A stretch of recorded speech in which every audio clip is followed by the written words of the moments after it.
Stop Iran. Now, Jonathan Schanzer is joining us. He's going to tell us about all of the sanctions and embargoes and things that kick in the next 3 or 4 days. What's going on with Iran sanctions nuclear weapons? Jonathan. Well, hi, KT. Good to see you. Well, basically what we've seen is that diplomacy has run its course. We've heard a little bit about these computer viruses that have been inserted in the Iranian nuclear program. They've been uncovered.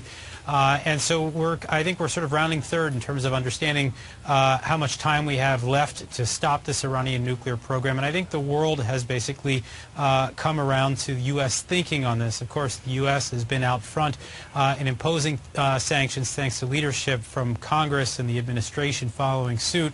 And so we've gone after the refined petroleum sector. We've gone after the Islamic Revolutionary Guard Corps. We went after a technology in the banking sector called SWIFT, which I think has already made an impact.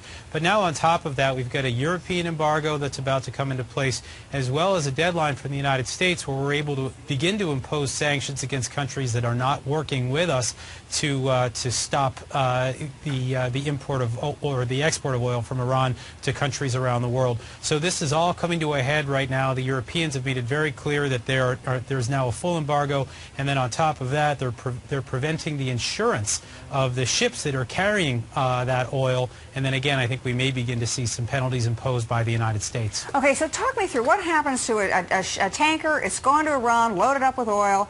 It's gone in the high seas, heading to its port. It doesn't have insurance. What happens? How does that stop the tanker? Well, it doesn't necessarily stop the tanker, but you have a whole business of insurance and reinsurance that ensures that, you know, if something were to happen to this tanker, which is filled with tens of millions of dollars worth of black gold, if anything were to happen to that, it would be the liability of the Iranians. They would have no recourse. And so it becomes a much more risky business for them to even put that oil on the high seas. And so it's one more deterrent for the Iranians. I should also note that the Iranians have been very good about reflagging their ships and renaming their ships so that it's harder to identify, the ships that belong to them, that it's carrying Iranian oil. So they've been incredibly duplicitous. FTD has been out front trying to identify these ships, but the Iranians continue to try to find workarounds. And by the way, they found a number of countries that are working with them. I would call them extraterritorial bankers or people who are providing them cutouts. And we know that they exist. I think that hopefully we'll begin to see the United States crack down on the countries that are helping Iran circumvent these sanctions, because again, without these sanctions, playing out, and without them taking their full course, there's a chance that the Iranians get that nuclear weapon. And if and when that happens, you've got two terrible choices. One, the Iranians continue to threaten world security now with the most powerful weapon in the world, or you see an attack against Iran, whether by Israel, the United States, or a Western coalition. None of those are good options. So we see that sanctions is really the last best hope to thwart this program. When are we going to know whether they're effective? Well, we're beginning to see that they are effective, and it's not to say that they're going to actually work. Having them work means that the Iranians say, "Uncle." You have Ali Khamenei, right, the leader of Iran, saying, "Okay, guys, we give up. We're going to let the IAEA come in and dismantle these nuclear programs." But what we can say is, first of all, we've seen a precipitous drop in the price of oil over the last several weeks because of debt crises in the Eurozone, a flatlining economy in China, overall global slowing of the economy, which obviously isn't good news for us here in the United States. But certainly it's lessening the demand on what was a very tight oil market. And so we're hearing right now that, first of all, that the price of oil is dropping, by a good amount, and then the Iranians are going to have a drop in exports of anywhere between 20 to 30%. This is huge because oil makes up the very large majority of the Iranian budget every year. Then on top of that, you've got countries that have just imposed this embargo, which is going to drop it further. And the Saudis, quite frankly, are also flooding the market, making sure that oil can reach some of these countries to make this a little bit easier. There are, of course, some waivers out there with some countries that have applied for it, countries that are having a tougher time economically. The United States has granted those waivers, and I think that's actually, to a certain extent, undercutting our effort, especially because the Saudis are flooding that market. But anyway, what we're seeing is the fact that there are tankers tankers that are sitting out at sea and the Iranians are unable to sell oil.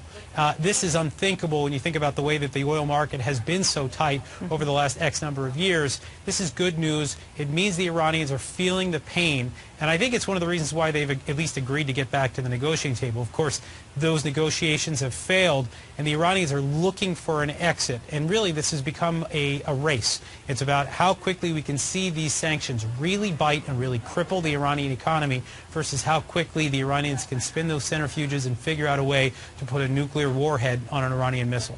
You know, I think it's always interesting to point out when you have this discussion about Iran, nuclear weapons, the price of oil, that that's how President Reagan ended the Cold War. That's how he brought the Soviet Union really to its knees, was with the price of oil. Doing differently, but the same thing that you're proposing. Reagan went to the Saudis. He asked the Saudis to pump oil. The price of oil went from $40 a barrel to $18 a barrel within a matter of months, and it left the Soviet Union without the money it needed to pay for its own budget. So what you're implying then is that within a several-month period of time, the Iranian government will be so desperate that they'll come to the negotiating table? Or do you think something even bigger might happen where the Iranian people go to the streets? Well, first of all, you would know better than anybody about what the Reagan administration did, and I think it was a master stroke in sort of the history of economic warfare. We're certainly seeing a replay of that on another level. I do think, however, we're finding that there are players on the world stage that are less eager to help, and so it's making it a little bit harder. It's a global oil market now, and so I think that's one of the factors here at play. But in terms of what the final outcome is, I mean, certainly we'd love to see the Iranians relinquish this nuclear program and say, okay, guys, we're done. This is too much pain. We're feeling it at home, and we don't want to go through this anymore. I don't believe that this regime, the state sponsor of terrorists since 1983, is going to be terribly eager to capitulate here. And so, yeah, I do believe that ultimately having the people of Iran rise up. If you study your Iranian history, you know that the Bazari class, the merchant class, the middle class of Iran, when they team up with middle-class clerics to express frustration, that's generally the right combination for revolution in that country. Here's the problem. We had an opportunity in 2009 after Mahmoud Ahmadinejad's rigged election that brought him to the presidency for a second term. Hundreds of thousands of people came out into the streets of Iran. It was called the Green Movement, and it was a perfect opportunity to help topple this regime. This administration did nothing. The world stood by and allowed these people to be beaten, tortured, raped, murdered, and basically it just took the wind out of the sails of this Green Movement. Ultimately, what we want to see is this Green Movement find its legs again, because really what we're talking about here with preventing this nuclear program, we can say it only so many times at FTD.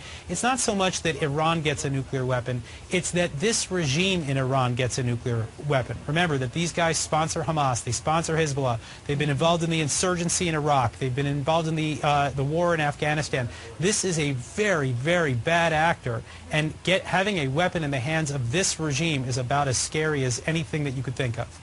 Okay, one final and quick question. How much time do we have? We don't know. I mean, we hear different estimates from different people. A lot of people are saying that, unfortunately, this is going to coincide somewhere around the election here in the United States, which is something that President Obama does not want, because he obviously doesn't want the Israelis to have to get involved in an intervention right around the time that he's looking to get elected, making a difficult decision for him. But we understand that it's probably somewhere in a matter of months, not years, and obviously that you can hear that clock ticking louder and louder every day. Okay, well, Jonathan Schanzer, the Foundation for the Defense of Democracy, is talking about something that's going to happen before the 4th of July, which is very serious and severe sanctions, a whole other round coming from the Europeans and the United States, affecting oil tankers, insurance companies, and the banking system. Thanks so much for explaining it. Thank you, KT.